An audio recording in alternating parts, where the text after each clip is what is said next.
What's worse than a slow bike? A bike that makes you wish you never bought it. The 1970s gave us some fantastic motorcycles, but it also gave us some real duds. From engines that overheated to designs that made no sense, these bikes caused more problems than they were worth. Stay with us as we count down 10 of the worst motorcycles from the 1970s that nobody wants to see again. The 1970s changed motorcycles forever. Japanese companies were shaking things up, the oil crisis was affecting designs, and new ideas were popping up everywhere. But sometimes these new ideas went terribly wrong. Let's count down these mechanical mistakes, starting with number 10. We start our list with the 1976 Honda CB750A, the Honda Matic. It cost about $2,200 when it came out, which was significantly cheap since it performed poorly. Honda wanted to make motorcycling easier by adding a 2-speed automatic transmission. They hoped to attract beginners and people who didn't want to use a clutch. It sounded good on paper, but it was a disaster in real life. The 736cc engine struggled to move its heavy 595-pound body. The automatic transmission sucked away its power, giving it weak acceleration and a top speed of only 95 miles per hour. That was much slower than the original CB750's 120 miles per hour. This performance drop made the CB750A hard to justify when you could buy better, more powerful manual bikes for similar prices. Not surprisingly, it failed. While some beginners and riders with physical limitations liked it, most motorcycle fans avoided it. It's ironic. The CB750 changed motorcycles forever when it came out. The CB750A, however, is like a movie sequel nobody asked for. At number 9, we have the 1971 Suzuki TM400 Cyclone, a bike that showed how dangerous new ideas can be in off-road motorcycles. The TM400 Cyclone had significant problems with its power delivery. The engine would suddenly jump from no power to full power with almost no warning, making it nearly impossible to control, especially on rough trails. Riders said it felt like trying to tame a wild animal trying to throw you off. The suspension was just as bad and couldn't handle the erratic power. This combination made the Cyclone challenging to ride, even for expert off-road riders. By 1975, the TM400 had become known as so dangerous that Suzuki had to stop making it because of safety concerns.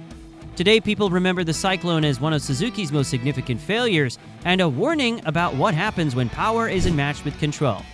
The bike was called Cyclone, but owners felt like they were riding a tornado with handlebars. Number 8 brings us to the 1975 Honda CB500T, which proves that even Honda can make mistakes when it tries to cut corners. The CB500T was supposed to improve on the respected CB450. However, somehow Honda made a heavier and less powerful bike. It's like they were moving backward instead of forward. This bike became famous for its terrible vibrations. Riders said their hands and feet would go numb even on short rides. Long trips? Forget about it unless you enjoyed feeling like you were holding a jackhammer for hours. The CB500T also had many mechanical problems. Starter issues were common, leaving riders stranded. Oil leaks happened so often that owners joked that you didn't need to change the oil, just keep adding more. Some owners called it a lemon that Honda should have recalled. Instead, it just disappeared, a rare mistake from a company known for reliability. Honda stands for quality today, but the CB500T reminds us that everyone has bad days. At number 7 is the 1971 Moto Guzzi V7 Sport, a bike that promised sporty performance but mainly delivered frustration. It had potential. A 748cc V-twin engine with 52 horsepower, a 5-speed manual transmission, and a streamlined design aimed at performance fans. However, for a bike marketed as sporty, the V7 Sport handled about as much as a refrigerator on wheels. With its heavy engine and transmission layout, the bike's weight balance felt off, especially in turns. Riders described it as wrestling with the bike rather than riding it. But poor handling wasn't the only problem. The electrical system was a nightmare. Charging problems were common, and the bike often left riders stranded with dead batteries. Maintenance was complicated and expensive, and inconsistent quality frustrated owners. In 1971, Honda and Kawasaki made bikes faster, more reliable, and cheaper. At around $1,800, the V7 Sport wasn't expensive, but compared to Japanese bikes, it seemed overpriced for what you got. While the V7 Sport has gained fans in recent years, it was a tough sell in the sport bike market in the 1970s. Number 6 is the 1974 Ducati 860 GT, a bike that shows even the best companies sometimes make mistakes. Ducati, known for its sleek Italian style and fantastic speed, took a chance. It was designed by Giorgetto Giugiaro, who created the famous DeLorean car. It aimed for a futuristic look, but instead of feeling ahead of its time, it felt like a futuristic ride stuck in the past. The angular design was terrible, riders hated the awkwardly positioned handlebars, and the uncomfortable seat designed by someone who hated motorcycle riders. High-speed stability was poor, making highway riding nerve-wracking instead of enjoyable. Many electrical problems affected the early models. Riders often joked that the wiring was held together with duct tape and prayers. Even though the 864cc L twin engine produced an impressive 60 horsepower, it didn't matter much when owners constantly worried about breakdowns and couldn't enjoy the ride. At $2,995 in 1974, riders expected a premium experience, but all these problems disappointed them. Because of the backlash, Ducati quickly redesigned the bike the very next year. To this day, the 860 GT remains one of Ducati's most controversial models. In fifth place is the 1973 Laverda 1000, nicknamed the Tank, and not in a good way. Sure, it was tough, but it also handled like a tank. Stiff, clunky, and not at all nimble. Powered by a 981cc air-cooled inline-3 engine, the Laverda produced an impressive 80 horsepower. It was built to be durable and robust. But at 556 pounds, the bike was more like a lumbering giant than a quick performer. You could forget about tight corners and fun riding. The clutch was also weak, often slipping or failing when under pressure.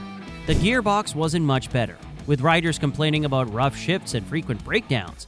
The ride quality was punishing.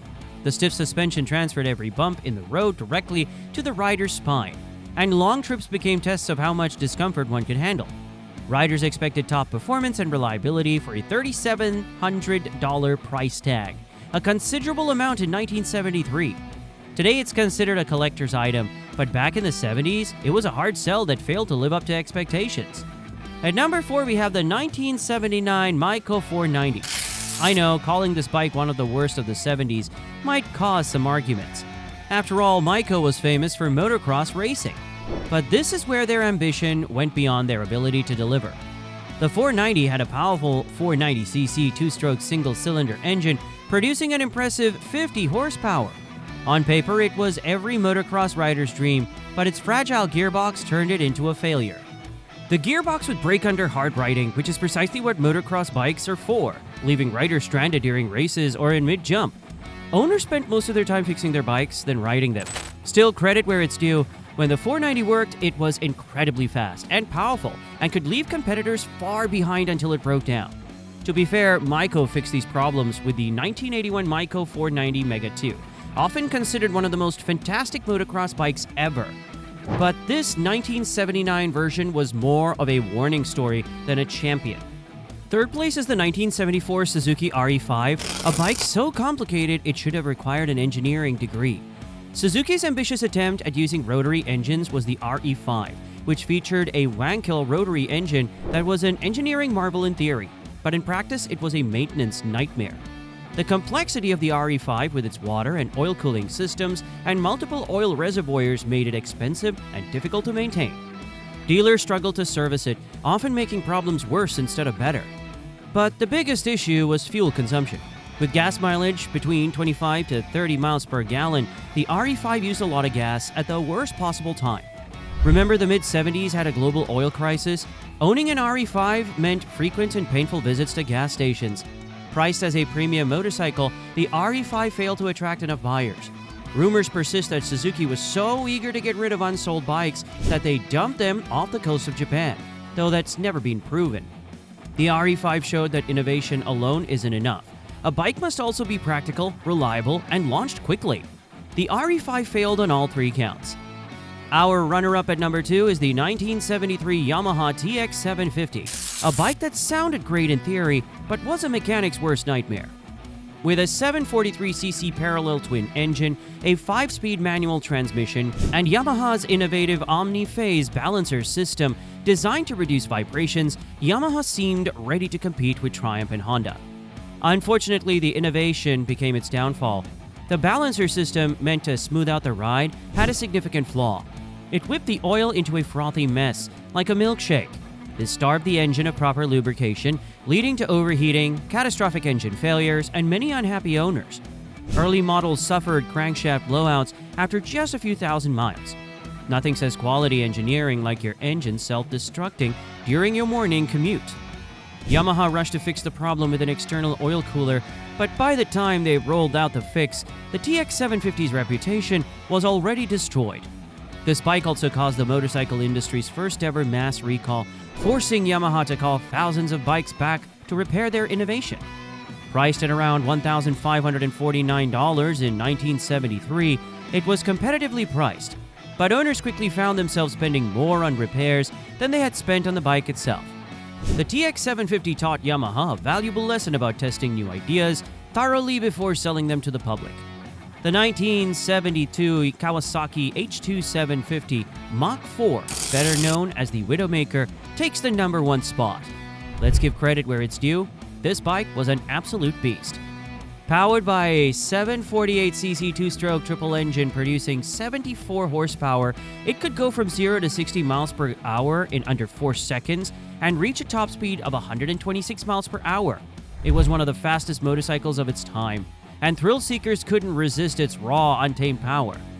But speed was all it had going for it. Everything else about the bike had problems. The frame was too weak to handle the raw power, causing instability at high speeds. Cornering on this bike was terrifying. Riders joked that it felt like the bike had a mind of its own and was constantly trying to throw them off.